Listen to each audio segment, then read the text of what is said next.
Back here working on the bane of my existence. So here's what we got so far. Of course, last year we did these, the radiator hoses, thermostat, and the fuel pressure regulator. We have a brand new distributor cap and rotor. We have new spark plugs, as you saw before. We have a new water pump. We have a new fan clutch.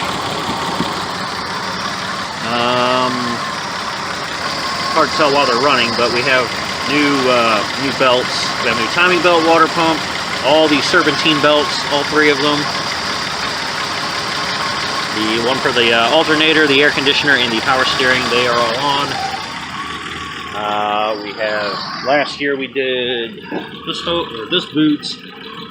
I just did this guy. That one right there, valve cover, breather hose, just runs from that side over to there. So boom, boom, boom, all those are new. The coolant is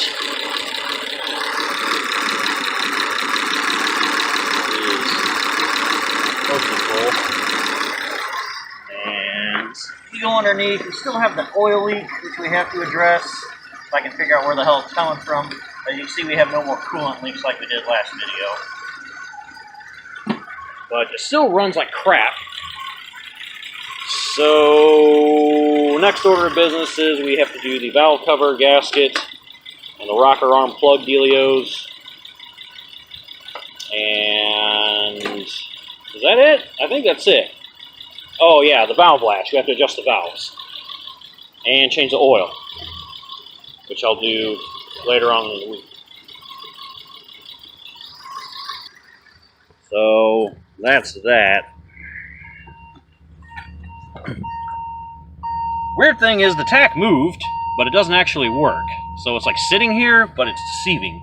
Because if I give it gas, it doesn't actually move.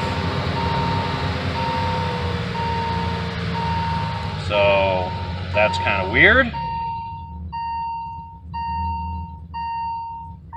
We still have this oil level low light, which is kind of weird because there is enough oil according to the dipstick. So, you know, whatever. I'll change it and top it off and we'll see what changes. Alright, different day. And I think we made some progress on this oil leak.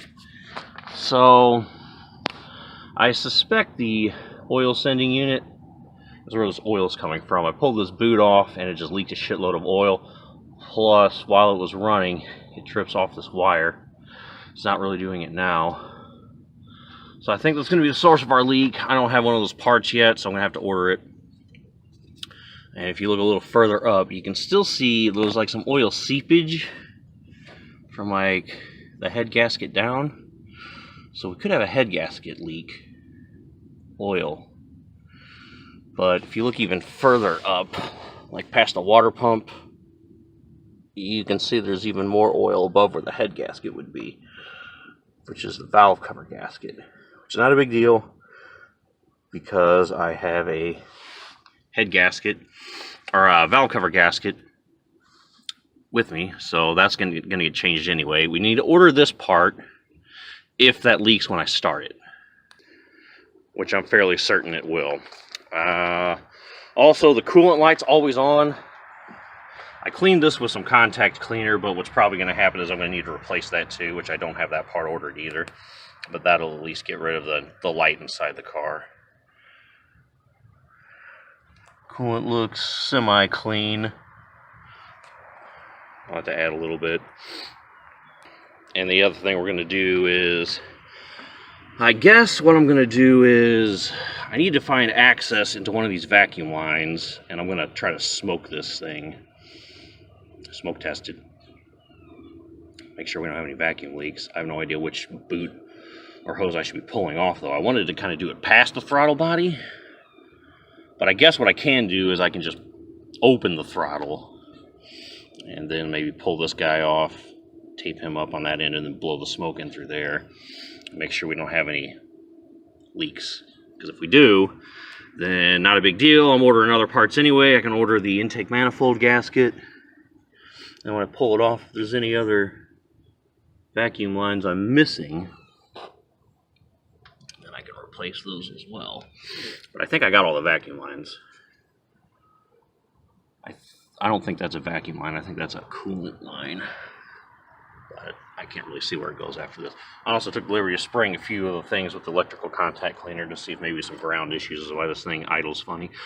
But alright, we're going to start her up and see what's doing. See if that's the oil leak. If so, go order my parts real quick so they'll come in sooner. And boom, done. Engine's running. Surprisingly, the oil thing light's now off to clean that contact. But as you can see, we still have a coolant and brake lights. So that coolant level sensor does need to be replaced. That'll turn that light off. And let's go see if I'm right about that oil leak.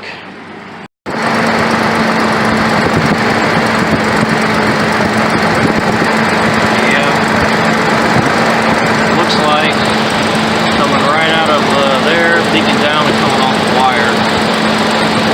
So that needs replaced. And that should fix the oil leak.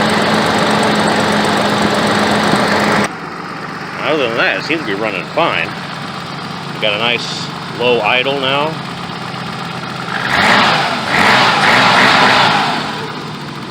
Nice response. Still blowing that smoke out the back though.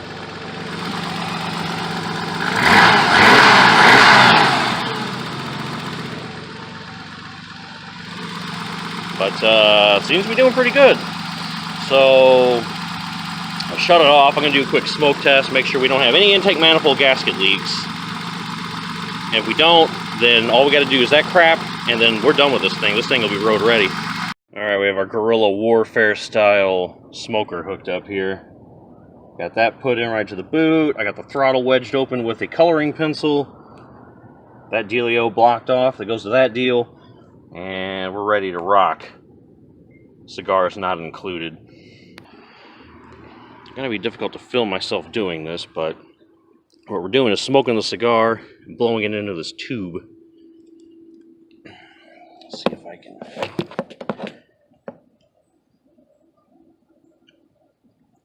Alright, so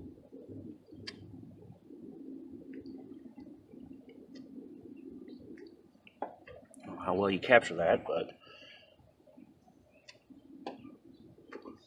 I don't seem to have any leaks. I don't see smoke coming anywhere.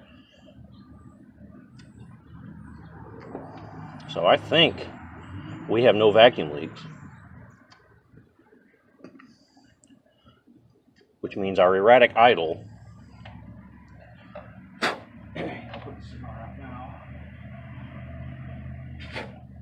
We still have a little bit left for rainy day. All right. So I think we're golden. So if I pull this off, we should see some smoke coming back out of this. Yep, there she blows. But there was no smoke anywhere else, so I don't think we have a vacuum leak, which means these injectors, or this rough idle, has to be caused by either the injectors themselves or that gasket leak over there on the valve cover. So, happy about that. I don't have to take the intake manifold off. So, that's it. We're almost done with this thing. Add coolant, replace coolant level sensor, place oil sending unit. Boom. Change the oil, replace valve cover gasket, replace, or rather adjust the valves, and then fix this interior door handle, and that's it. She's road ready. Alright, I don't have all the parts today, so all I can really do is adjust the valves, replace the valve cover gasket, and drain the oil. I'll have to wait until that other part comes in, the other two parts, and then we're done. So I guess the next video will be this thing buttoned up and road ready. So thanks for watching, guys. Peace.